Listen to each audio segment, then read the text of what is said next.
Wouldn't it be great if you could ask your data anything at any time?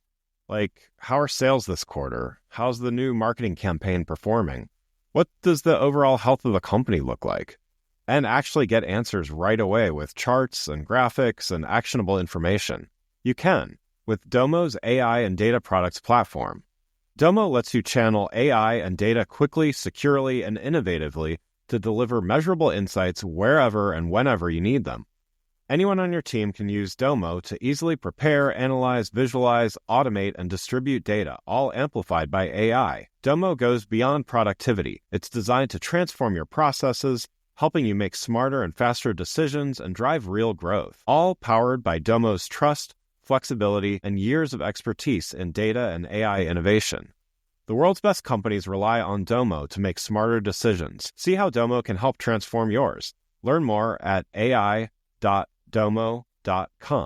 That's ai.domo.com. The Agile brand.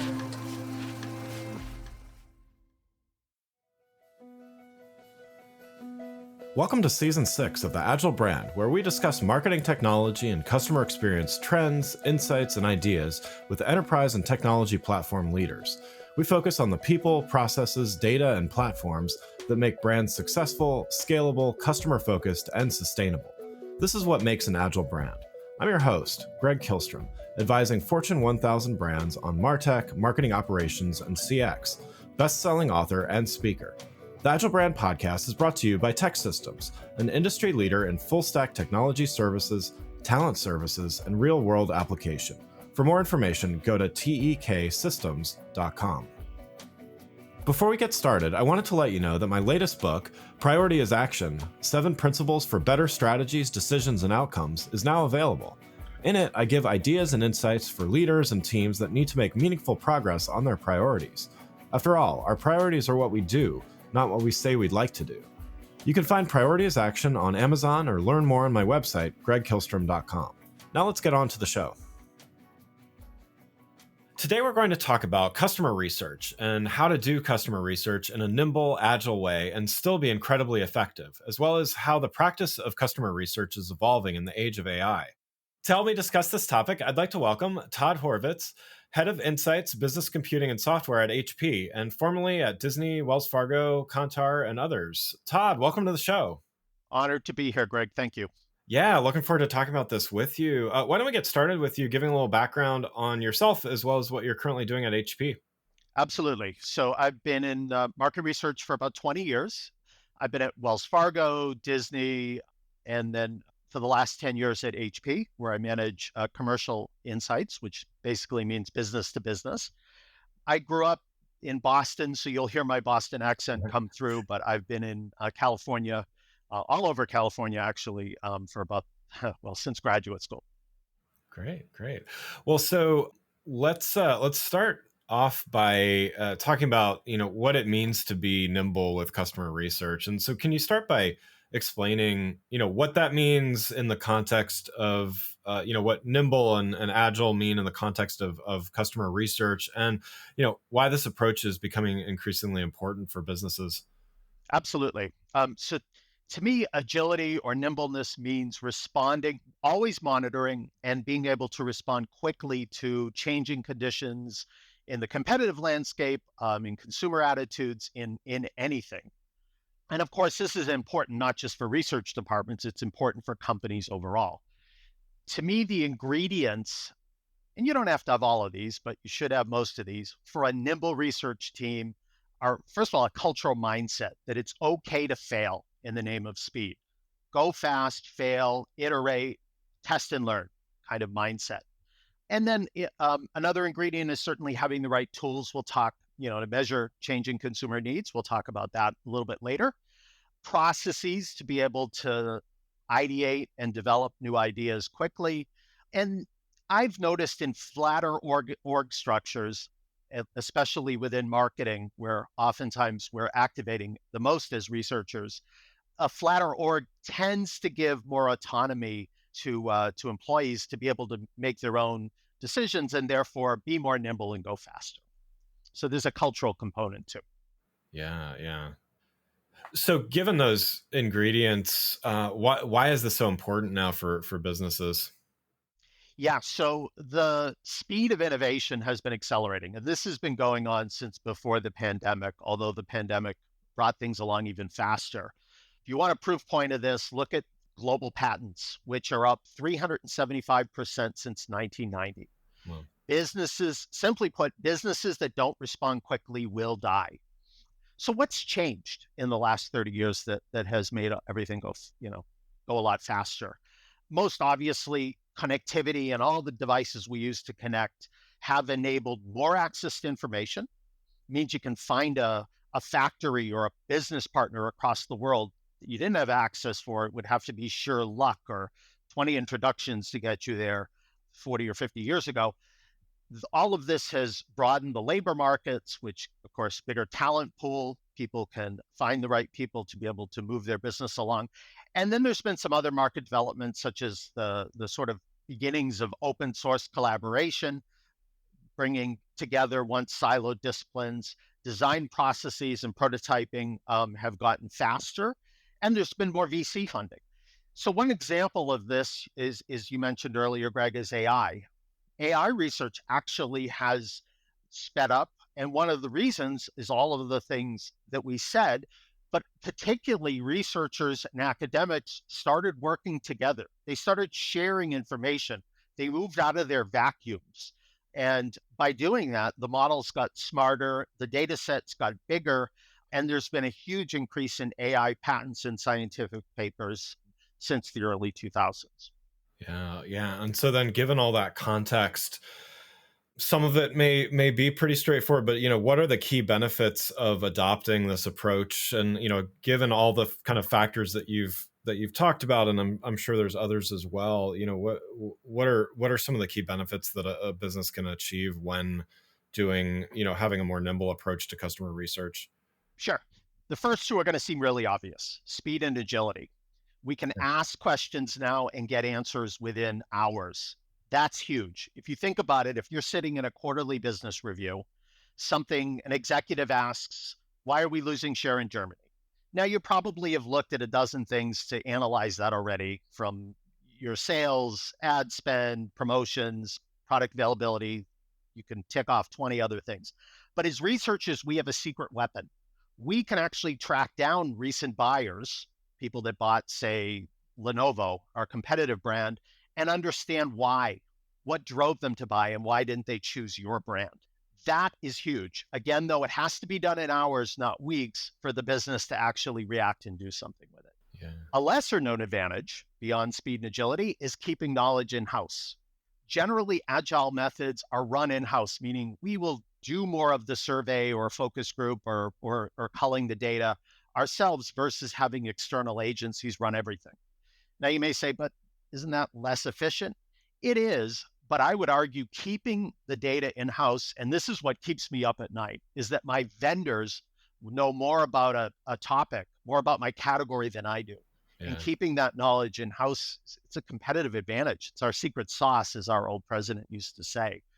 And again, nimble research don't necessarily mean surveys and focus groups. We'll talk about some of the other ways to do it, but it can just as easily be grabbing off the shelf data, syndicated data, data that you already maintain on your customers' usage patterns to quickly address a business question. Yeah, yeah. And so, all of this sounds great and sounds like it could be implemented tomorrow, except we've all, had some experience in the enterprise and know that, there can be some potential roadblocks, even, as agile as we intend to be. So, let's talk about how we kind of, balance some of those potential challenges with all the benefits that you mentioned here. So, what would you say are maybe some of the most significant challenges that an enterprise organization would face when trying to be more nimble in customer research effort, and some ideas on how they might overcome them? Absolutely. I'll pull this from some of my own experience bringing these with my team into HP, and then also just some partner organizations that, we've sort of friendly partners that have shared with me their own experience. First of all, you got to have the right tools. Right meaning for your budget, for your team skill set, your insights team skill set, And then for the business questions that you as a research department are most likely to answer. Why do I say that? Because corporate research departments are getting smaller. They're getting leaner. They're being pressured. Massifying AI is creating additional pressure on marketing and insights to do more with less. So you're not getting incremental, headcount. You really need to look at what your team already can do. Secondly, you need a plan. If you're not clear where these agile methods versus the traditional, longer, bigger, more robust research, when to use either, then your team's not going to be. Then your rest of your business is not going to be. So an agile process is not for every business question. I wouldn't use it for a go, no-go launch decision. That needs something more robust. I would use it for early concept testing. I would use it for message testing. I wouldn't use it to size demand or something that has huge risk and implications to the business and should be done using a more robust methodology. Third is internal resistance. And I mean internal resistance, not from your product teams and marketing organization or your sales folks. I'm talking about from within your research team. Why might they be resistant? Some of it can come from the fact that doing more yourself changes, the way they're used to approaching research. They may be used to leaning on agencies. And so developing new skill sets to program surveys or to use Power BI to analyze internal data streams, that may be intimidating.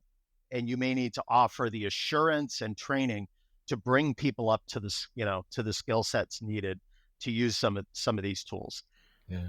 Lastly, I have a watch out, which is in terms of giving access, because I've seen in other organizations that have adopted these methods that they want to bring in all their stakeholders. So the people you work with, the people you innovate with, like your product managers, your marketing managers, they want to bring them into it. Yes, absolutely bring them along for the journey. That is critical. But I would not willy-nilly just give them independent access to these tools and let them run their own research. And it's not about control. It's not about job security. It's about, misusing data, which coming from a tech organization, where we like to run really fast and sometimes off of gut opinions, not always the best. It's better to, sort of manage those centrally from the research team. Yeah, definitely. And so, I have a little less experience on the research side of things, but, having worked with enterprise orgs quite a bit on, like digital transformation and other initiatives, I know the role of organizational culture and mindset can certainly have an impact. So, maybe this is a bit of a leading question, but how do you see the role of organizational culture and things in fostering this nimble and agile approach to research? And, what should leaders keep in mind to try to cultivate the right environment? Yeah, absolutely. First of all, it has a huge impact, but there's only so much you can do. My old boss used to say, control the controllables. Company culture takes years to change. Microsoft, one of my hero companies, made an amazing pivot, but it took 10 years under Satya Nadella to do that. And different companies have different mindsets toward research. So you're not going to be able to change the entire organization's culture. You as a research leader, though, and as a marketer, I would argue, can make your organization more nimble in how they collect and analyze customer feedback. Any insights organization can fight for a seat at the table to share this information quickly. Again, the hard part is to change how and when and if the data has impact in your organization. Some organizations are just used to, as I said, going on executive opinions. And so that's a longer battle. But again, how you collect the information and how you share the information, that's within your span of control as a research department. Wouldn't it be great if you could ask your data anything at any time? Like, how are sales this quarter? How's the new marketing campaign performing? What does the overall health of the company look like? And actually get answers right away with charts and graphics and actionable information. You can with Domo's AI and data products platform. Domo lets you channel AI and data quickly, securely, and innovatively to deliver measurable insights wherever and whenever you need them. Anyone on your team can use Domo to easily prepare, analyze, visualize, automate, and distribute data, all amplified by AI. Domo goes beyond productivity. It's designed to transform your processes, helping you make smarter and faster decisions and drive real growth. All powered by Domo's trust, flexibility, and years of expertise in data and AI innovation. The world's best companies rely on Domo to make smarter decisions. See how Domo can help transform yours. Learn more at ai.domo.com. That's ai.domo.com. I'm generalizing here, but CPG companies tend to already have this sort of agile, not only these agile approaches, but also this culture across the organization to using research to making every decision. Pepsi has a war room of real-time data, of cultural trends. Starbucks has an always-on data stream from their loyalty app. These guys are they have bigger research budgets. They carve out research and sort of already have an agile mindset in a lot of cases. It's a lot harder in other industries. But again, I want to emphasize, as research leaders, you have a lot of control to change the way you do it. And then you sort of bring others on board as they see the successes. Yeah. As for the how to do this, sort of my recipe, 4 things. One is I would have a centralized research budget. It is very difficult to bring in agile processes and approaches successfully unless you have the money within your control as a research leader to do this. Otherwise, it just will take forever and it probably won't happen. So research has to lead this. Secondly, you got to bring everybody along on the journey. So I said I don't want to give complete control and let them run the research themselves in terms of product managers or R&D teams or that kind of thing, but I want to bring them along for it. I want them to understand the benefits to the company, that we talked about in terms of speed, agility, retention of knowledge, and that kind of thing, and also some other benefits. And so absolutely bringing them along to understand why they're going to see changes in the way research is done and why that helps them and benefits the company overall, I think is very important. And again, the head of insights sets the norms top down for the research team. So you got to give your team permission to spend 10% of their time or whatever investigating new approaches. There's a lot of trial and error. There's a lot of new methodologies out there, but they involve experimentation. Some won't work for your company. And so you got to give your team permission to do that. And then last, I would just say you got to establish when and when not. I'm going back to what I was saying earlier around certain decisions. You should not be using agile fast turn methods. You should use something much more robust and that unfortunately takes a little bit longer, but that's important if it's a decision that's going to have huge impact for your organization, for your customers. Yeah. And I mean, it definitely sounds like, definitely there are things that can be standardized, and yet it requires some judgment on behalf of, whether it's the leaders or the team members involved as well. And, you also kind of touched on there's times to give access and there's times to bring people along and yet, make sure that the right approaches are being used. When it comes to, tools and technologies, what do you look at as, some essential resources that really assist in this agile research approach? Absolutely. So here's where we're going to get into some specifics, and I got a bunch of them. So first of all, on the simple but powerful side, and I already touched on this earlier, are fast turn surveys. Another way to talk about this is, or think about this is like crowdsourcing. Really quickly, I get 100 or 200 people in my target customer group or target buyer group or whatever, and get their opinions. This research can help you run the business, respond really quickly. And there are loads of platforms nowadays that you, as the researcher, can buy, respondents through ongoing customer panels and program your own survey. And as I said, get the results sometimes in 30 minutes to an hour. If it's a very easy consumer target, it can take a few days if it's a B2B target. But this stuff is hundreds of dollars up to about $5,000 per survey. So this is very low cost. If you know about research costs, to be able to do, a few hundred interviews for hundreds of dollars in a market can go a huge way in the absence of other data. Usually you're not running a business day to day or week to week, I should say, based off data. It is possible to do that. And that's where this one comes in handy. Yeah. A second methodology, and this is one I really like. We've been using, I started using this at Wells Fargo many years ago, and that is customer communities. There's some great vendors out there that do this, like C-Space and Ipsos. There's another one called Verve, an agency that does pop-up panels. These panels can be a few days or a few months, but basically you bring in a bunch of customers, they form their own community, they can have their own conversations with each other. They learn very early what they have in common, rather. Maybe they're all laptop buyers, or they're all small business owners, or whatever it is. And then you can do regular activities and ask them regular questions. I mean, in fact, you have to keep these guys warm, and to make efficient use of the dollars for something like this, because this one is not as cheap as the first methodology I said. But this is great, and you can even do this with your own employees. One company I talked to last week has a community of their salespeople. Great source of insights, right? Your tech support team, your sales force, they have data just like your customers have data, and oftentimes it's not tapped into. Yeah.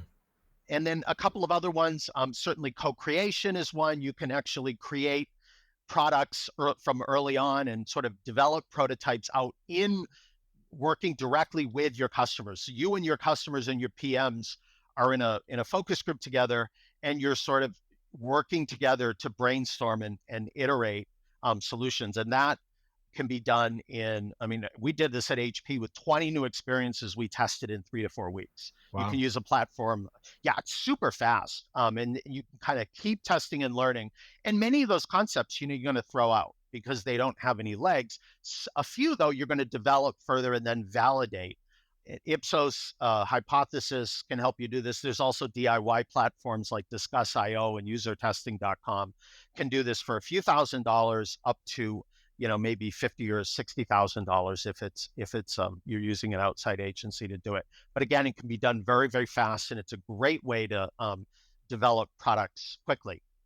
And then one more I'm going to mention is social intelligence, which is a great way that's social media, social listening. There's lots of names for it. But it's basically monitoring millions of social conversations that are happening out there. The algorithms, actually AI has been used for about 5 to 8 years to be able to sort of underpin these. The algorithms then put these into themes, and then you can quickly find out what they're saying. What are customers saying about your brand or about your category?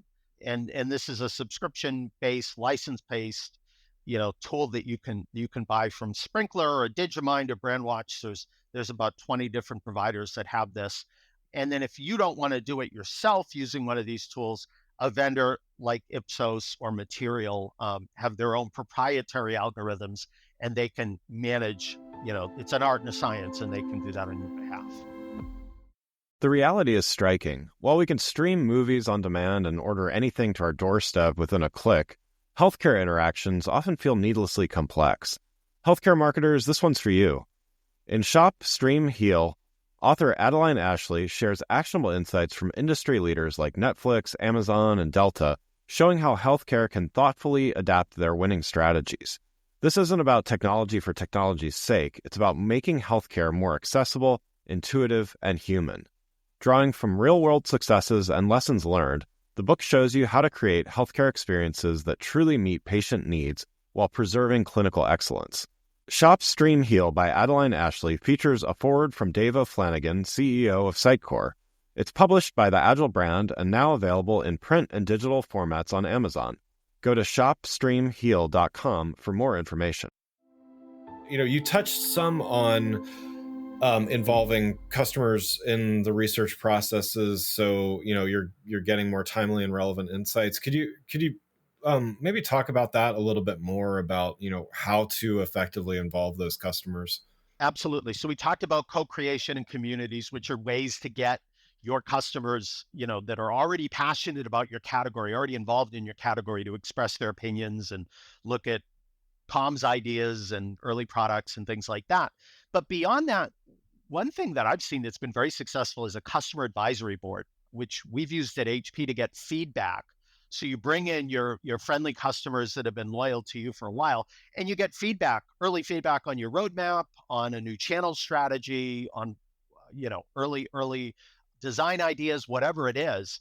But you involve them. That obviously makes their engagement for you, stronger, lets them know that you care about the feedback, but they also have valuable opinions that you just, may not think about, and you may not get from, just the sort of more stale research studies that you do.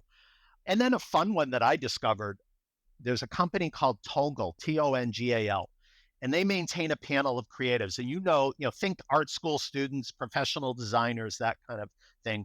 And that is a target. Their brains are wired differently.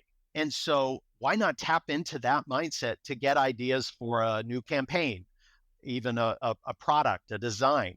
And obviously there's an agreement that the IP then becomes, your company's property, and they certainly can win. It's done as a contest or a sweepstakes or whatever, and they win, and they get the sort of accolades while they're in school of having developed something. That's a really great way, again, for, where you need an extra brain, a creative brain. I think that one is a great way to, again, involve people that already care, already think about this stuff, and put them to work for your company. Yeah, I love it. Well, last thing I wanted to talk about was having your perspective, and certainly you've had the opportunity to work with some great brands and doing some great research with those brands. What are some of the biggest changes that you've seen kind of at the macro level, when you look back and think about what you've seen over your career? Yeah, I'm going to date myself, but I will tell you, I think the biggest change is the separation between work and life. Mm, And this goes beyond research. I'm talking about work in general, which, we've been studying a lot over the last couple decades. yeah. In the late 90s, when I started my career, when you went on vacation, you did not bring your laptop. If you even had a laptop, often you had a desktop. Right. And now, I mean, there is no vacation, especially with a US mindset, working mindset. I miss the days when you'd have to go to an internet cafe and use webmail to check your email. Otherwise, you were completely detached when you were on vacation. And look where we are now. Yeah. We've come a long way, or not. Right. You could look at it either way, right? You can, you can. But I do miss those days. Those were the best vacations of my life. And then looking at research, I mean, research has certainly changed. It's been democratized. I mean, you've probably heard that as a theme through a lot of my responses today. We're more empowered. Even a startup can collect their own data using some of these panel tools like Suzy and Quantilope and other ones that just allow you to buy, customer lists and deploy surveys with just point and click. That's a good thing. Of course, the bad side, as I've said, is that untrained data can then be misused. Untrained people, rather, can be then misusing data. But again, it's brought down the costs and brought up the speed of research, which is a good thing. The other thing, I think the field of insights has become more diverse. That is only positive. A wider range of perspectives benefits everybody. I learned that firsthand when I hired a team of fresh out of school graduates. One was fresh out of the military, and they had completely different perspectives. They weren't sort of trained by traditional research agencies or marketing agencies and sort of instilled on how to do things a certain way.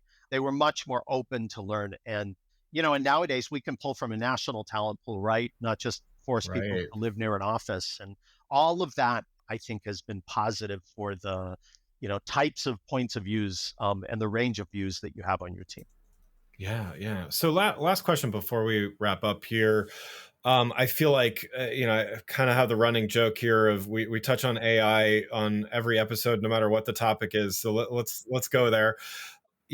What are your thoughts and experiences here with, recent developments in, greater usage of AI, whether it's predictive, generative, or, all of the above, as well as others. What role has AI already played, and where do you see it going in the near future? Yeah. So I'll talk generally, and then I'll talk for customer research. Generally, most companies are in investigation mode. They're running experiments, but for the most part, they don't, I wouldn't say they have AI producing products or, generating marketing copy for the most part yet. IT departments actually are the ones that have been using it the longest. They've been using it for predictive analytics, for identifying hardware failure, right, ahead of time, identifying security threats, new security threats ahead of time, and they've also been working with chatbots for early, customer service calls, and then it might be passed to a rep. So they've been, IT in general has been in the center of it, but companies, many companies, most companies, I would say, were sort of, when this massified, when it became sort of well Yeah. known that this was going on, most of them were like, oh my God, we gotta start investigating. Let's, deploy dollars. And we joke that among our IT buyers, and they've told us this too, by the way, the best way to get dollars is to say either security or AI. And Right. suddenly the CEO is giving your IT team dollars. So generally in companies, they're in early stage. Now for customer research, and workers in general started using this very quickly. I mean, they immediately saw the benefits to being more efficient and automating the boring parts of their job. And so in research, I'm using it to get up to speed, and my teams are using it to get up to speed really quickly on a topic because we cover a lot of subcategories. We're using it for brainstorming. I can ask questions in a certain way and then try another way, and it sparks new ideas. We're using it for response choices in a survey. So if I ask a question, I'm like, oh yeah, that's another way people could use PCs. And then I put that into the question in the survey, and I get it's like having an extra brain. Yeah. There are even some agencies that are using it for, for first drafts of surveys. And then of course there's, images and for presentations and all those, again, just the stuff you were doing already, just being able to do it, faster. Yeah. Yeah. Definitely. What about some of those things, kind of in the works? Mm. So then there's if we take it a couple of years out, again, speaking for customer insights here, Yeah. one area will be that we're experimenting with now, but we haven't really seen success, is mining old data. So mining, think focus group transcripts, videos of customers talking about your product or their pain points, all the survey data that you've collected over the last several years, and then being able to ask questions and have, get an automated smart response back based on all the research you've collected in the past. That kind of, call it knowledge management and just additional data mining, I think will become a lot more, will bear fruits. We haven't really seen early on where it has, but I really believe it will in the next couple of years. It's just the chatbots were not developed for this purpose. Second, really cool, Ipsos and is working on this as well as Material, and I thought this was really neat, which is using chatbots to imitate your personas. Right? We all have segmentations that we use, and there's Christy, who's a creative professional, and imagine being able to talk to Christy and ask her questions and say, so what frustrates you when you use, hand cream or whatever, Yeah. and or workstation, I guess she's a creative professional, it's probably more relevant. So, you can ask her questions about her attitudes and behavior. And then I think 2 to 4 years out, you're going to see AI, bots, beings, whatever you want to call them, conducting actual interviews, conducting actual one-on-one in-depth interviews with customers. And imagine the scale. You could do 500 interviews in 2 days if you had it being done with a bot that, say, is set up to match the profile or of the respondent that they're talking to sort of build that rapport. So if you look at Replica and what they do, think about, with bots that can kind of be your friend or confidant or therapist, you could have them a similar, face on a screen that, whose lips move, reading you or asking additional follow-up questions and probing in a Yeah. customer interview as well. Yeah, I mean, I think the interesting thing with that is, I think AI gets a lot of flack, and sometimes rightfully so, for bias being introduced and everything. But sometimes I think we forget about, if you have a human interviewing you, there's a facial, express or a micro expression, or, there's all sorts of things that might, humans are not, again, humans have bias as well. So it's kind of an interesting way to actually level set or level the playing field, so to speak, as far as, those the interviewer, I guess you could say. That's really smart. I totally agree. And I'll tell you a really quick story. Very early in the 70s, there was a program called Eliza that was one Mm, of the actually is one of the first chatbots, and it was yeah. developed, I think, by German Austrian data professor. And anyway, when he would experiment with this and have people in his office, he had his secretary try it out. And she asked him to leave the room because she was telling intimate things. It would just, all it was doing is parrot back questions that, things that you said as a question. So it wasn't very sophisticated, but back then it was like having a conversation, and people's scripts are, okay, I'm having a back and forth conversation. Therefore it's like a human. And they were opening up a lot more than according to some of the people he talked to, than they would to their therapist. So I think there's also just, we would divulge more and sometimes maybe even feel more comfortable, doing interviews with, with an AI versus a human. But yes, you're right. Humans have to be part of the process, at least for the time being, for any of these methodologies we're talking. Yeah. Well, thanks so much for joining. Again, I'd like to thank Todd Horvitz, Head of Insights, Business Computing and Software for HP, for joining the show. You can learn more about Todd and HP by following the links in the show notes. Thanks again for listening to the Agile Brand, brought to you by Tech Systems. If you enjoyed the show, please take a minute to subscribe and leave us a rating so that others can find the show more easily. You can access more episodes of the show at www.gregkihlstrom.com. That's GregKihlstrom.com. While you're there, check out my series of best-selling Agile brand guides covering a wide variety of marketing technology topics, or you can search for Greg Kihlstrom on Amazon. The Agile brand is produced by Missing Link, a Latina-owned, strategy-driven, creatively fueled production co-op. From ideation to creation, they craft human connections through intelligent, engaging, and informative content. Until next time, stay agile. The Agile brand.